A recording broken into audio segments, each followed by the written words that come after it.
The Tom Woods Show, episode 510. Prepare to set fire to the index card of allowable opinion. Your daily dose of liberty education starts here. The Tom Woods Show. You're probably not going to find a lot of places that pay you $5 just for existing. But I did. Inbox Dollars pays you for doing things online that you're doing anyway. Plus, get a $5 bonus just for signing up through tomwoods.com/inbox. Welcome to episode 510. Today we're talking about the Federal Reserve System, but in a different way from how we might talk about it normally. What we want to keep in mind is the following problem. We're trying to reach people who are 20 years old, 25 years old, 30 years old, 40 years old. We're trying to reach people after they've gone through 12, 13 years of being told that the institutions of government are there to help you, and if the government creates something, it's there to benefit you, and so on and so forth. Well, the federal government created the Federal Reserve by an act of Congress in 1913, so it must be there for my benefit. And so, in other words, people have built into them the exact opposite instinct from the one they should have, which is skepticism toward government institutions. To the contrary, they're taught that they should believe in these things because they're there to benefit them and to foster the general welfare. So the problem may be that we're getting people far too late. Now, one approach to this, of course, is the approach that I'm taking with the Ron Paul curriculum, which is give people the chance to hear the freedom philosophy, the liberty point of view, so that they don't hear just the pro-government point of view, and let them hear it from the moment that they're young. And then they grow up and they are able to evaluate both sides. So, of course, that is something you'll want to check out at ronpaulhomeschool.com. But another approach is being taken, that of course can work very much in tandem with the first one, by my guest Connor Boyack. And I think this is a conversation that'll be interesting to you whether or not you have children, because whether or not you personally have children, the fact is this is a problem that as libertarians we got to figure out one way or another how to resolve, because we're up against a system that is teaching the opposite of what we ideally would want it to teach. How do we cope with that? And certainly trying to deal with it after the fact, trying to tell people, well, everything you've been taught is a distortion of one type or another. That's a really difficult thing. I mean, people listening to this show, by and large, were persuaded, a lot of you anyway, in that way. But it's hard to, that's a tough nut to crack. So maybe there's another more effective, a better approach, and let's look at how that approach can be implemented effectively. So that's what I want to talk about with Connor Boyack, who is the president of the Libertas Institute in Utah, which is a state-level think tank that is basically aimed at getting good legislation passed through Utah and getting bad laws struck down. And I know you're saying, been there, done that, but I can tell you that the Libertas Institute, on a shoestring budget, does 1,000 times more effective work than some of these super rich fat cat organizations with billionaire donors, because they actually are libertarians and they know what's good and they know what's bad, and boy, are they effective. Basically, if I wanted to be effective in anything I was doing, I would want Connor on my team. As a matter of fact, Connor is on my team. He does a lot of my technical work for me, and I'm very grateful for that. But what I want to talk about here, apart from all the other work that Connor does as an author and in his other capacities, is that he's the developer of the Tuttle Twins series, which is a children's book series aimed at teaching the principles of liberty in a way that's not sledgehammer, that's not hard for children to understand, but that fills this market gap. Because I get emails from parents all the time. What should my 7-year-old read? And the answer I send is, I don't know, nothing. I guess nothing. But now there is something, and I'm delighted to welcome Connor back to the show because we want to talk about his brand new book, The Tuttle Twins and the Creature from Jackal Island. Oh, that's a beauty. Connor, welcome back to the show. Thanks, Tom. Always a pleasure to be with you. The Tuttle Twins and the Creature from Jackal Island is such a good idea. And I have to say, in listening to how you're planning to pitch this and just looking at some of the materials that you're going to be using, I just am more impressed by your work and your instincts all the time. There are a lot of people with great ideas, but terrible instincts for how to promote them or for design or for ad copy or whatever. And what impresses me about you is you've been working with me for a long time as doing web work, indispensable web work for me, but you're so much more than that. You can do the web work when necessary. You can do the design, you can write ad copy, you can write books, you can give speeches, you can do marketing. So you're the kind of guy I'm trying to be myself. So I'm really glad. It's fun. It's thrilling to talk to somebody like you, honestly. Oh yeah, go ahead. I was going to say, I mean, that's the benefit. I am I have diverse interests, and a lot of other people do, but they don't have the competence in those different fields where their interests lie. I've been very fortunate where I've become kind of a jack of all trades, master of some. And it's nice because if I want to do something, I don't have to hire it out. I don't have to pay a bunch of people. I can kind of bring that in-house and try and manage it a lot more to really execute on some of these projects. And they're fun. I mean, but even I myself, the Tuttle Twins books would be nothing without Elijah. It would just be a simple story read on a paper and okay, gee whiz, those are a dime a dozen. But the illustrations, as you know, really makes these stories come alive. It's been a lot of fun working with Elijah on these. Now, of course, with me, I don't have the skills you do, so when I need a lot of things done, I do have to outsource them. But it's convenient; I can outsource them all to you because you can do everything. All right. Enough of that. I want people to know how highly I regard what you as a person and all the work you do. Now, I've had you on in the past. We've talked about a bunch of your projects before. This one I like the most, the Tuttle Twins series. And this is something, it doesn't matter if you have children or not. This is an interesting project, and the way you're going to be pitching it is very interesting. Let's hold off on the creature from Jackal Island. I'm sure most people get the reference, but just in case you don't, the reference to Jackal Island and the creature from Jackal Island comes from where? So the Federal Reserve was a project hatched at a resort at Jackal Island. It's an island in Georgia in the year 1910 by some bankers and politicians. And so G. Edward Griffin in his book called it the creature from Jackal Island. And so we kind of used that nickname. I should note Griffin is very aware of this book. He loves the concept and loves the early samples that we sent him. It's been a lot of fun getting his insights and feedback on the book as well. But yeah, the creature from Jackal Island is ultimately a nickname for the Federal Reserve, or more generally, as we take it in the book, just central banking generally.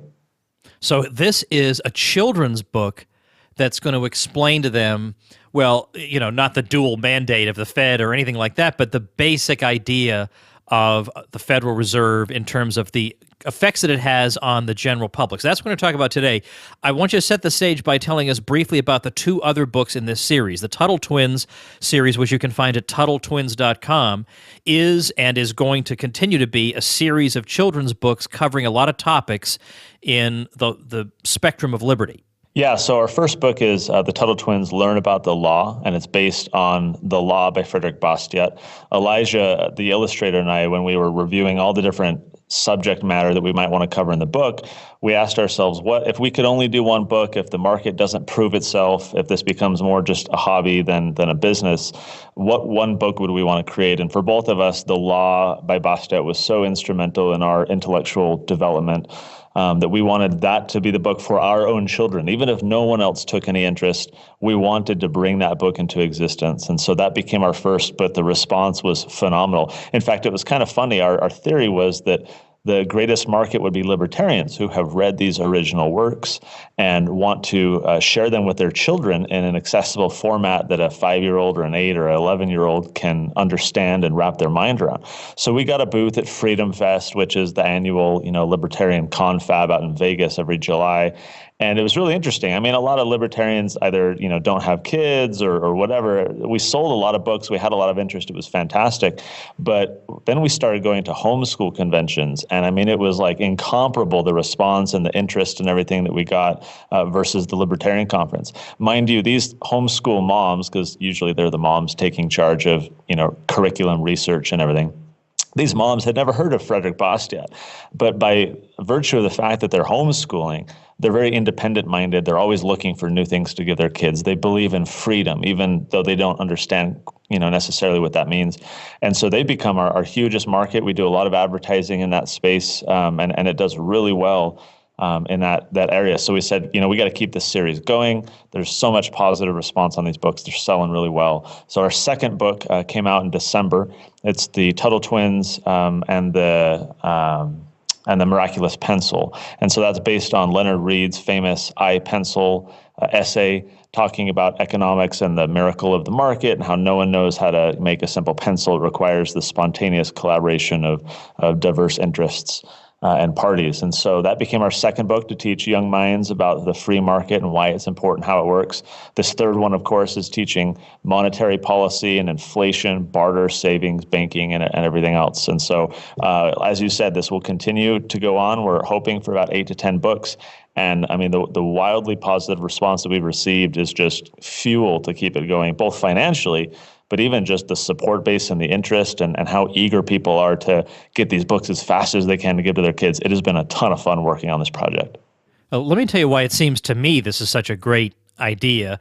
Obviously, the obvious thing is that parents need this. It's extremely hard to find books that are aimed at, well, give me the rough age range here. About 5 to 10 is what we're targeting. Yeah, I mean, you can find the Uncle Eric series by Richard Mayberry. You can find, and you know what? Why don't I put that on show notes for older kids? You can find some books, and I've got my 12-year-old reading Peter Schiff's illustrated book, How an Economy Grows and Why It Crashes. Yep. So you can find that, but for that age range, it's very hard to find. But the other reasons are, a lot of times we as libertarians say that the principles we believe in are the basic principles can be understood by children, and they are the principles that you learn as children. You learn keep your hands to yourself. Don't hurt you learn people. But you also learn that I had it first is a legitimate moral intuition, that that's okay to think that way. And then secondly, I Pencil encourages wonder in the children instead of taking the world we see for granted. Totally. Yeah, when we started working on that book, it was a lot of fun because we would sit down at a dinner meal that my wife had prepared, and rather than an idea that this meal just spontaneously came into existence in front of them, we were able to help them understand all the many people and processes that went into that bowl of chili or whatever was for dinner that night. And it turned into a game. We've continued it in our family where we're constantly talking about, okay, the shirt that you wore today, who helped make that, and how did we get it in our family? It does instill a sense of wonder. And for example, I took my kids to the printer that's producing our third book. They've done all of our books. I was able to take my children there last week to tour the facility and watch my book being printed. And my children right now are 6 and 4.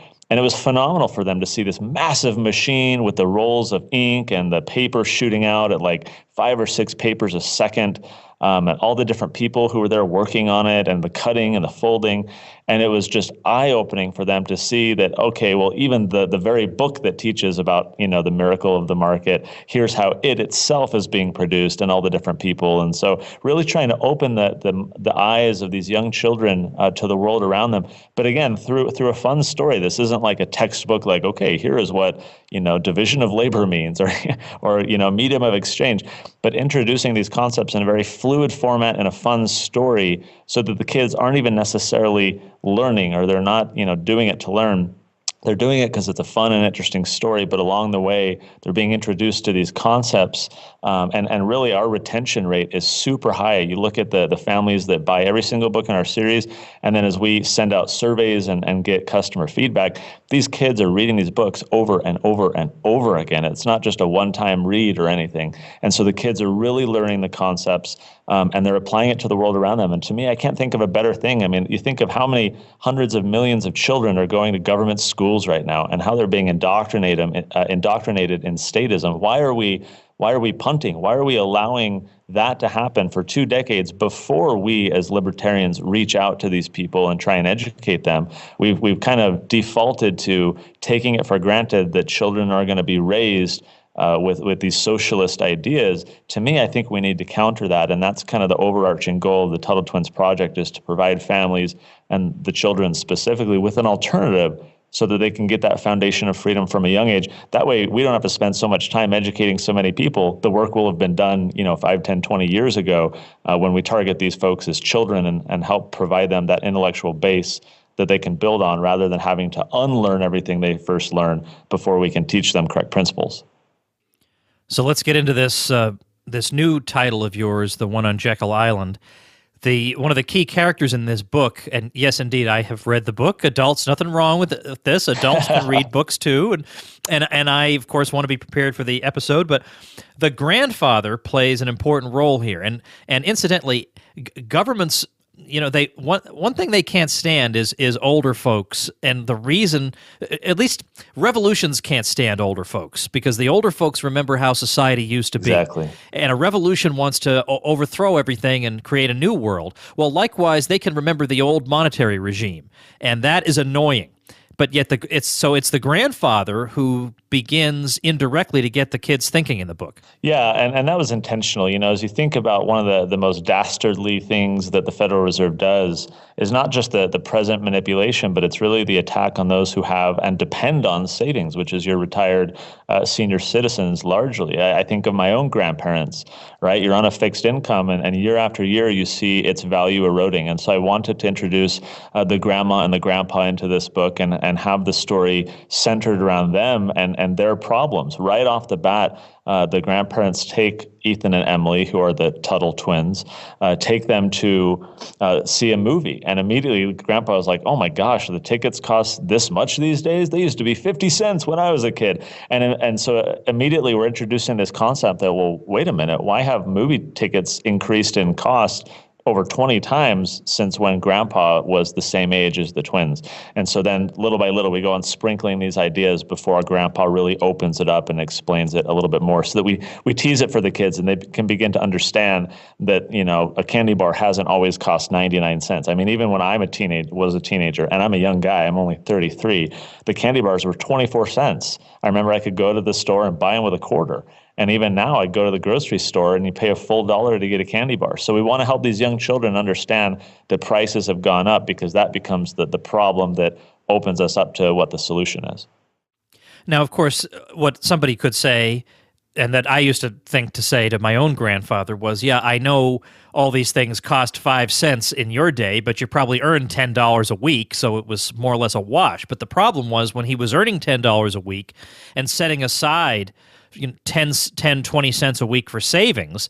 The point is that he obviously can't retire on those savings, because by the time he gets to retirement, prices have risen so much, and yet his retirement share is so small over the years that he can't survive with that amount of purchasing power. Now, this creature image that is invoked here by G. Edward Griffin in his original book is put to quite vivid use here in your children's book, because, of course, when a child hears the creature from Jekyll Island, he doesn't think, oh, this is a reference to G. Edward Griffin's treatise on the Federal Reserve, right? Yeah, I mean, we definitely wanted to have some fun with that. And this book of the three is a little bit darker and edgier. By no means is it scary, but we wanted to use the symbolism quite literally of the creature and help the children imagine, well, what if there was this actual creature that could change prices and was going around stealing people's money, pickpocketing Grandpa and stealing his savings. And that's what these children understand when they're first being told that, oh, there's this creature from Jekyll Island that's stealing your grandpa's savings. They begin to envision this actual creature doing it. So we have some fun with that in the book, and the kids can kind of, well, what if this creature could go and literally like scribble off prices on a sign at the county fair that they're at? So we have some fun with the imagery of the creature. Again, we're trying to take this not from the academic, 50-year-old, like, let's understand what the Federal Reserve is and isn't, but from the mind of a 6-year-old and say, well, what could this creature do and how scary would that be? And so we do. We have a little fun with it. And again, it weaves into part of this fun story so that the kids, yes, they're learning the principles and ideas, but it's a fun story along the way. So for them, it's just easy reading. So the creature is responsible for making prices go up. They get that basic idea. And you've got different ways of trying to convey this lesson, explaining how it can be that prices rise because of this thing. That's the tough thing about these books, Tom, is that you're having to find ways to explain admittedly difficult and complex ideas. They have simple principles at their base, but they get kind of muddied down in the history of it and how things have unfolded. And so to try and reduce that down to the level of a 8-year-old has been admittedly difficult, but a fun challenge to try and say, well, if you're going to explain this whether to an adult who's a complete ignoramus or a young child, it's kind of the same idea. How can you get at the very bare bone concepts? To me, the reason I love focusing on Grandpa in this story is that it gets to Bastiat's that which is seen and that which is not seen. Right, or Economics in One Lesson, where Hazlitt expounded upon this idea that bad economists don't focus on the long-term unintended consequences. They keep out of sight the impacts that they can't calculate and quantify. And to me, I think that's part and parcel of what central banking has done with those who depend on savings, like a Grandpa Tuttle, where his problems are very real and very very specific. And very keenly felt. But no one pays attention to that. When Janet Yellen and her board of governors are, tweaking at the interest rate, they can't contemplate, they don't comprehend the impact it's going to have on very real people. So towards the end of the book, we give other examples to help the children understand that the concepts that we're talking about have a very real negative impact. The twins' father, maybe it was the mother, shares that, oh, well, hey, we had these neighbors who lost their home, and that's kind of why that the creature was able to make the prices go up, and then the prices fell, and they didn't survive that, and they lost their home, and that this causes very real problems. And so by introducing these, we're trying to help counteract that effect of not paying attention to things that aren't seen, so that the kids can understand there are consequences of these actions. It's not just should there be more money or should there be a central bank. It's, well, what is the actual effect? What is the creature actually doing? Not just is it good to have a creature, but how's it impacting the lives of everyday people, whether their own grandpa, their neighbor, or whoever. You're also talking here about the advantages of gold and silver. Again, if you can convey that on even a basic level to kids at this age, that's an incredible accomplishment. Yeah, and it was fun to go into the history of money too, of course, with the barley and the seashells and other forms of money throughout history so that we can help kids understand it. It hasn't always been the monopoly money that you see today. And so we do mention gold, silver. We highlight some of its valuable characteristics. We have this fun drawing. To me, the best drawing is the one where you see the king and creature combining together to shave off the edges of the gold coins so that the king can steal gold and make new coins to give to his buddies and enrich the elite class. To me, that is like the magnum opus of the Tuttle Twins series so far, is to see the fusion of those two processes. And so you do get into that, but then the kids learn, well, why do we have the bumps around the ridges of coins? And that became kind of a counterfeit protection measure for these coins. And then we even introduce kids to other stuff. I mean, we talk about Bitcoin in this book and how people are trying to introduce creative ways to get around the creature's tentacles, to stay away from its power and be able to trade with one another without being controlled by the creature. And so we talk about other products as well, rather than just Bitcoin. But again, this is a very simple introduction. We can only pack so much into a 60-page book. But again, the idea is with kids reading this over and over, and then we have an activity workbook that they can do as well. We're trying to help children understand this stuff. And frankly, the best part of these books becomes when the kids read these simple stories and then they ask their parents tough questions, or they have a discussion in their family about, well, why does this work this way? And how can we do this? And the parents themselves are now being challenged, or at least having to think through these concepts. And, well, why do we have a Federal Reserve? And is this okay? Why shouldn't we be using gold? Maybe, we should change our savings from one based in dollars to something else. It becomes fun as we get feedback from families and see how this is actually changing their behavior in their lives, rather than just, oh, here's a nice book to teach you this idea. It fosters some important conversations that's getting people to really reconsider the way they do things. Connor, let's take just a minute for this message. All right, there are two ways you can earn money online. You can have a whole career online in various ways. You can publish books online. You can sell goods, you can make courses, you can do all kinds of things online. Or if you just want to earn a few extra bucks with relatively little effort, there's a whole other strategy, and that is to do things like inbox dollars. Now, chances are, if you're on the phone with me, I'll be honest, I'm probably also doing inbox dollars stuff while I'm doing that because I can't stop myself. I have to do something while I'm on the phone. So on this thing, you can play games and earn money. You can earn money by redeeming coupons. You can earn money by taking very simple surveys. You can earn money by doing web searches through Bing. There are easy things that you're probably going to do anyway that take no time at all and that do add up over time. You could easily earn 50, 100 extra bucks a month, no problem. Plus, you get $5 just for signing up. What's not to love? So check it out through tomwoods.com/inbox.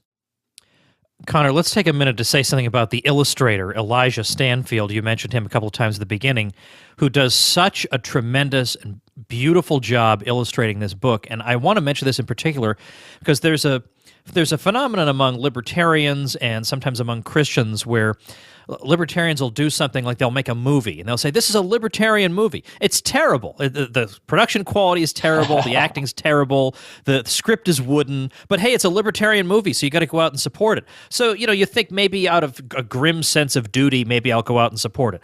Or there'll be a movie that Christians will make and they'll say, this is our Christian movie. And you watch it and it's all schmaltz.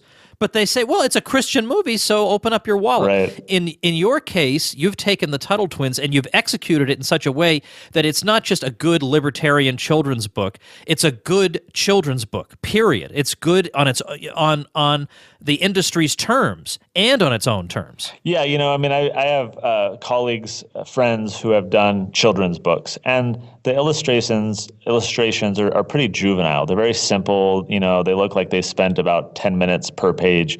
Elijah just shared with me, and I posted it on our Tuttle Twins Facebook page about a week ago, a video showing the process that's involved with starting from the very basic sketches, turning into the refined pencil drawings, doing the first color layer, doing the texture layer. I was blown away by how long it takes. And I always feel bad because I'm always pushing him, Elijah, we got to get this book out. We got to get it done. But when you see how much detail is put into these books, and what I love about Elijah is he's not just drawing what I tell him. He himself is very like-minded. He's also got kids. And so he's often giving me ideas and saying, well, what if we included this? And what if, this character did this? It makes the story that much better. And I'll tease this. Every book that Elijah has done, he puts in fun little Easter eggs into the drawings. And so a lot of kids really like trying to find my kids just have a field day with this, trying to find every tiny little thing that Elijah put into the drawings that at first read, you don't really notice, you don't see is there. It becomes fun to try and find those different things. So it is great to have Elijah on board because I can go out and get any illustrator and just pay him a fee and get it done. But for both of us, this is really a labor of love. I mean, my full-time job, I run an organization, a think tank in Utah called Libertas Institute. I know you know, but your listeners may not. And we spend all of our time trying to persuade adults to embrace liberty or persuade legislators to repeal this law. And we're very successful. We've had a lot of success. But imagine if we didn't have to do nearly as much as we do, or if we were further down the road than we are, because 10 years ago, somebody had gone out to all the schools and given teachers, free copies of these books, and these children had been exposed to these ideas 5, 10, 20, 40 years ago. We would be so much better. We would have a great strategic advantage today because the population base of people exposed to or supportive of libertarianism would be that much greater. And so for me, I see this as an investment down the road to say, not only is this going to improve your life, your child's going to understand better, your family's going to have some really fun conversations, but think of what the future of this movement is going to be now that these kids are being exposed to these ideas years before they get to adult age, where normally people are getting exposed to you or to Ron Paul or Bastiat or whatever. To me, my imagination runs wild thinking of what the future of the movement is going to be by this contribution from Elijah and I. As I said, it's such a labor of love. We do it for our own children. They're really our customers.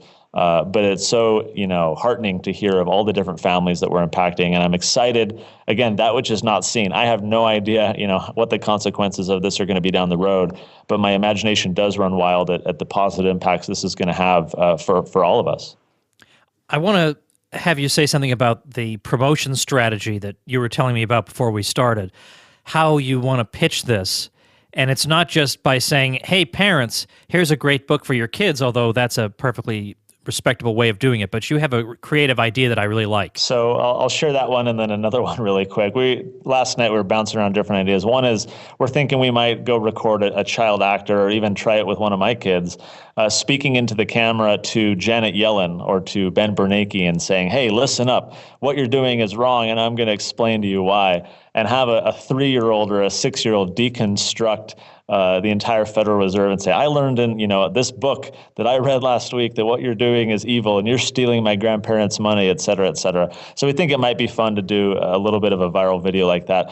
Another thing that my wife suggested we might explore doing here in the next couple of weeks is maybe you've seen on Facebook or wherever these videos where teenagers are given a rotary phone or they're given a typewriter. They're given these things that we're familiar with from decades ago, and they've filmed their reaction to it. Like, what is this thing? Like, how do you use this? You have to like turn the knob in a circle to get this to work, and it's hilarious to see the reactions of kids. So we thought it might be fun to get some kids on film and show them $100 trillion Zimbabwe note.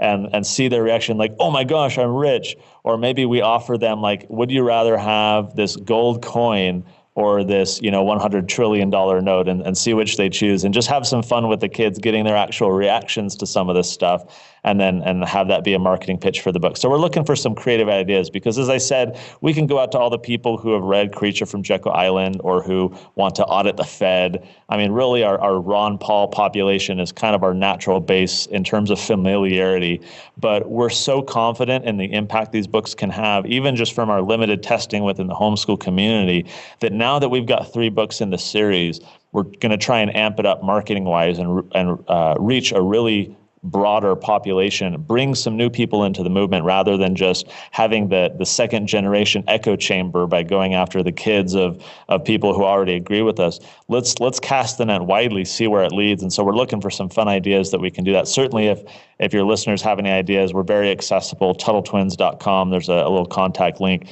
We're trying to step up our game and increase the impact that these books can have. All right, so TuttleTwins.com is where people want to go to get these books. I'll have that link plus other things that we talked about. I'll have links relating to you and your work. We'll get. I'll have those books that I mentioned for kids who are a little bit older, but even the older kids, I think, can still benefit from these, from these, and they can also read them to the younger kids. I mean, there's so many things you can do with these. So we'll have all this up at tomwoods.com/510.